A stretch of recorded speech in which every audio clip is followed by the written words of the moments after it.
Hello friends, welcome to our channel. Friends, आज आपण पाहणार आहोत, जर भाडेकरू घरातून निघतच नसेल तर अशा परिस्थितीत घरमालकाने काय करावं याबद्दल आपण संपूर्ण माहिती पाहणार आहोत. फ्रेंड्स, व्हिडिओ पूर्ण बघा, लाईक, कमेंट, शेअर करा आणि सबस्क्राईब करायला अजिबात विसरू नका. तर चला पाहूया आपण अशा परिस्थितीत घरमालक काय काय करू शकतो. तर अनेकदा प्रत्येक घरमालकाला भीती असते की जर आपण भाडेकरू ठेवला आपल्या घरात तर आणि तो जास्त काळ आपल्या घरात राहिला 11-12 वर्ष, तर तो कायमचा ताबा आपल्या घराचा घेऊ शकतो का याबद्दल त्याच्या माइंडमध्ये नेहमी प्रश्न येत असतात. तर त्यावर आपण पाहूया काय उपाय आहे. तर एक केस आहे, त्या केसमध्ये पाहूया आपण काय झालेलं आहे. दीपक फार्मा कंपनीत कामाला आहे आणि नुकतीच घराची वाटणी झाल्यानंतर त्याला त्याच्या हिश्श्यावर 2 फ्लॅट मिळाले. आता एकामध्ये तो राहत होता आणि त्याने जो दुसरा फ्लॅट होता तो भाड्याने दिला होता. वाटणी होईपर्यंत भाडेकरूचं सर्व त्याचे वडील जे होते तेच पाहत होते. मात्र आता त्यांनी या सर्व भानगडीतून निवृत्ती स्वीकारली होती. आता दीपकने त्याच्या वाट्याला आलेल्या फ्लॅटचं नूतनीकरण करण्याचं ठरवलं की आपला फ्लॅट आता दुरुस्ती करावी म्हणून, जेणेकरून घराचं भाडं वाढवता येईल.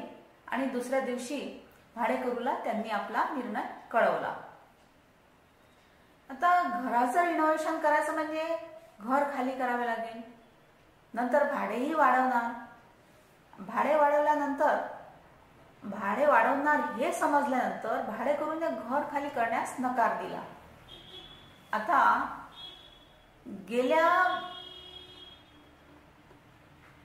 12 वर्षापासून आम्ही इथं राहतोय, तुम्हाला काय करायचं ते करा, आम्ही घर खाली करणार नाही, असं थेट उत्तर भाडेकरूंनी घरमालकाला दिलं. आता हे ऐकून दीपकला तर टेन्शनच आलं. काय करावं काही सुधरेना.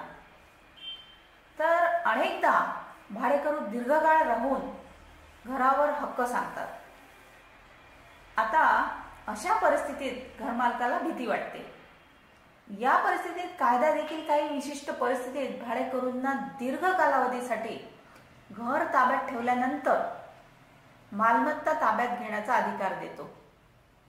आता अशा परिस्थितीत कायदा काय सांगतो, काय प्रोव्हिजन आहे. आता काही काळानंतर भाडेकरू खरोखरच मालमत्तेवर मालकी सिद्ध करू शकतो का, किंवा घरमालक कधीही भाडेकरूला घर सोडण्यास सांगू शकतो का, हे घरमालक आणि भाडेकरू दोघांनाही माहीत असणे आवश्यक आहे. आता याबद्दल कायद्यात काय काय प्रोव्हिजन आहेत ते पाहूया आपण. आता कोणत्याही भाडेकरूचा कधीही घरमालकाच्या घरावर हक्क नसतो. मात्र काही परिस्थितीमध्ये काही कंडिशन्स अशा आहेत की त्या परिस्थितीमध्ये भाड्याने राहणारी व्यक्ती घरमालकाच्या घरावर हक्क सांगू शकते. परंतु मालमत्ता हस्तांतरण कायद्यानुसार, means transfer of property act नुसार हे ऍडव्हर्स पोझिशन मध्ये होत नाही.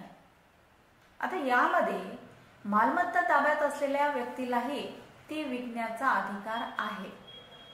म्हणजेच एखाद्या मालमत्तेवर, म्हणजेच एखाद्या प्रॉपर्टीवर 12 वर्ष ऍडव्हर्स पोझिशन ठेवल्यास त्याला मालमत्तेवर हक्क मिळतो. म्हणजेच ऍडव्हर्स पोझिशन म्हणजे अशी परिस्थिती आहे ज्यामध्ये मालमत्तेचा वास्तविक मालक निर्धारित कालावधीत मालमत्तेतून अतिक्रमणकर्त्याला काढून टाकण्यात अयशस्वी झाल्यामुळे त्याचे मालकी हक्क गमावतो.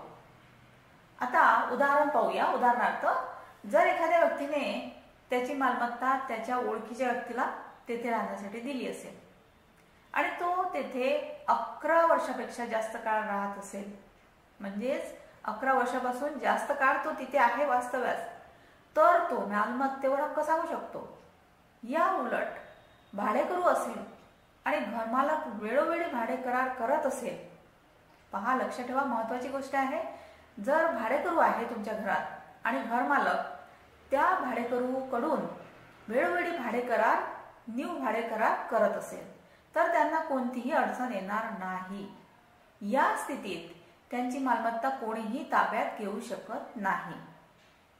आता सुप्रीम कोर्टाचा महत्त्वाचा निर्णय आहे याबद्दल तर पाहूया काय आहे. तर माननीय सर्वोच्च न्यायालयाने आपल्या एका निर्णयात म्हटले होते की लिमिटेशन ऍक्ट 1963 नुसार खाजगी स्थावर मालमत्तेवरील लिमिटेशन मीन्स कालावधी 12 वर्ष आहे. म्हणजे खाजगी स्थावर मालमत्ता जी आहे त्यासाठी 12 वर्ष आहे लिमिटेशन. तर सरकारी स्थावर मालमत्तेच्या बाबतीत तो 30 वर्ष आहे. ही गोष्ट लक्षात ठेवा. हा कालावधी ताब्यात घेण्याच्या दिवसापासून सुरू होतो. म्हणजेच आपण जे जमीन आहे, घर आहे, ते कालावधी आपण ताब्यात घेतो त्या दिवसापासून सुरू होतो लिमिटेशन. आता 12 वर्षाहून अधिक काळ स्थावर मालमत्तेवर ताबा असलेल्या मीन्स पजेशन असलेल्या व्यक्तीसोबत कायदा आहे. आता 12 वर्षानंतर जर त्याला तिथून काढून टाकले गेले तर त्याला पुन्हा मालमत्ता मिळवण्यासाठी कायद्याने अधिकार दिलेला आहे. आता घरमालक आणि भाडेकरू दोघांनाही भविष्यात होणारा त्रास टाळायचा असेल तर भाडे करार करणे आवश्यक आहे. दरवर्षी भाडे करार न्यू करणे आवश्यक आहे. आता भाडे करारात सर्व अटी आणि नियम दोघांच्या सहमतीने लिहिले जातात. परिणामी काही परिस्थिती उद्भवली तर दोघांनाही कायद्याने काही अधिकार दिलेले आहेत. तर फ्रेंड्स, हा होता सुप्रीम कोर्टाचा महत्त्वाचा निर्णय. आणि भाडेकरू जर निघत नसेल आपल्या घरातून तर घर मालकाने काय काय करावे याबद्दल माहिती. थँक्यू.